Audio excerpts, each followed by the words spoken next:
Assalamualaikum warahmatullahi taala wabarakatuh.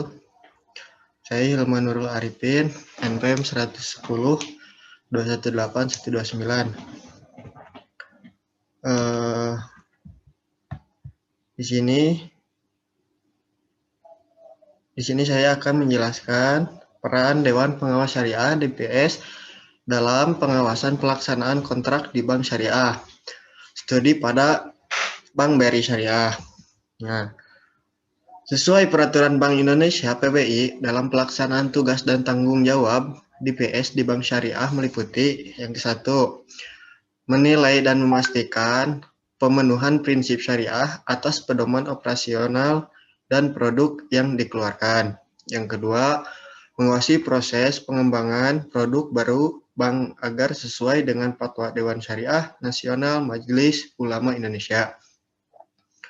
Yang ketiga, meminta fatwa kepada Dewan Syariah Nasional Majelis Ulama Indonesia untuk produk baru bank yang belum ada fatwanya.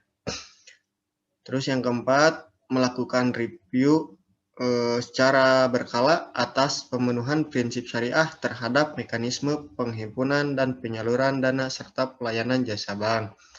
Yang kelima, meminta data dan informasi terkait dengan aspek syariah dari satuan kerja bank dalam rangka pelaksanaan tugas.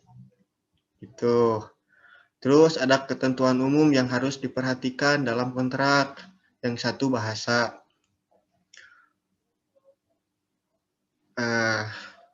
Diperhatikan ya, bahasa harus diperhatikan, jangan bahasa Sunda, ulah gitu pokoknya. Terus ada juga sanksi-sanksi, ada pembebanan bea materai, ada perpajakan, ada peraturan terkait.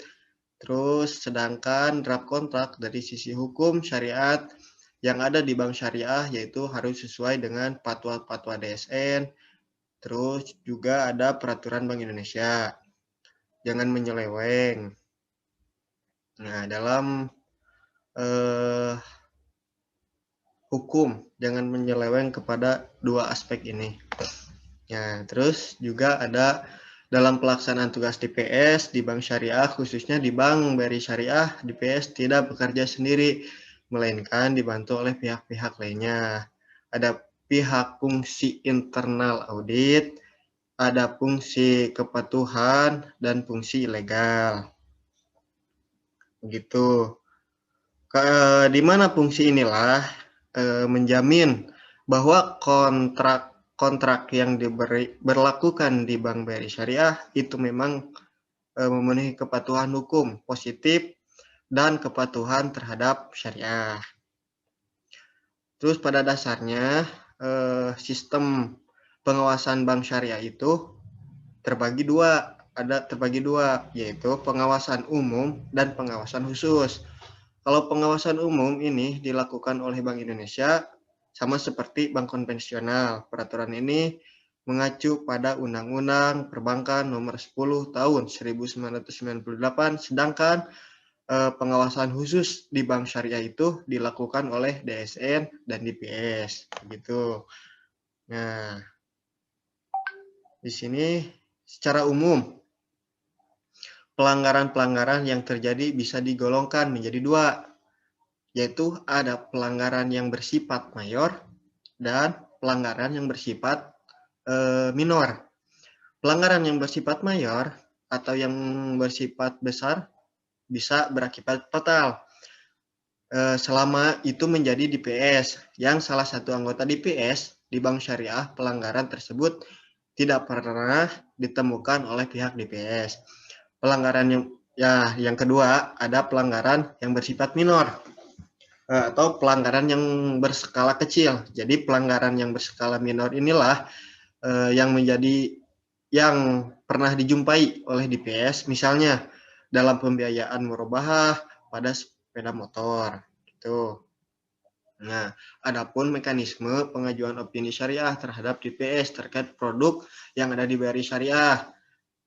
Pihak bank pengajuan opini ke DPS seminggu sebelum rapat rutin DPS. Hal ini bertujuan agar sebelum dibahas dalam rapat, para anggota DPS dapat membaca dan memahami produk yang akan dikeluarkan oleh Bank Syariah. Opini tersebut dibahas pada saat rapat rutin DPS. Ketiga, pihak bank yang bersangkutan akan membuat draft pengajuan opini. Terus ada juga pada saat rapat rutin DPS berikutnya, opini syariah tersebut disahkan jika memang sudah menjadi kesepakatan dan sudah tidak lagi kesalahan kata-kata. Opini yang sudah disahkan direkam dan menjadi sebuah opini syariah yang baku terhadap produk.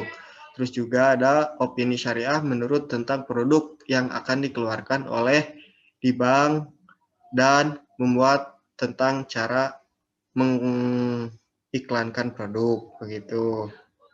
Nah, non kesimpulannya itu kedudukan dan fungsi DPS dalam pembuatan draft kontrak Bank BRI Syariah telah sesuai dengan peraturan Bank Indonesia. Bagian Dewan Pengawas Syariah secara umum hal yang dapat dilakukan DPS terkait dengan pembuatan draft kontrak yang ada di Bank BRI Syariah adalah mengawasi segala bentuk kegiatan yang berhubungan dengan akad-akad yang ada di bank. Sedangkan peran utama DPS dalam mengawasi pelaksanaan kontrak di bank syariah yang juga dibuat dengan melibatkan DPS diantaranya memeriksa dan mengawasi dalam artian memastikan bahwa pelaksanaan kontrak yang ada di bank telah sesuai dengan ketentuan pelaksanaan kontrak yang ada di ketentuan yang berlaku. Pengawasan pelaksanaan kontrak di sini DPS bekerja sama dengan kepanjang tanganan yaitu fungsi kepatuhan dan fungsi internal audit yang tadi ya begitu. Terima kasih. Wassalamualaikum warahmatullahi wabarakatuh.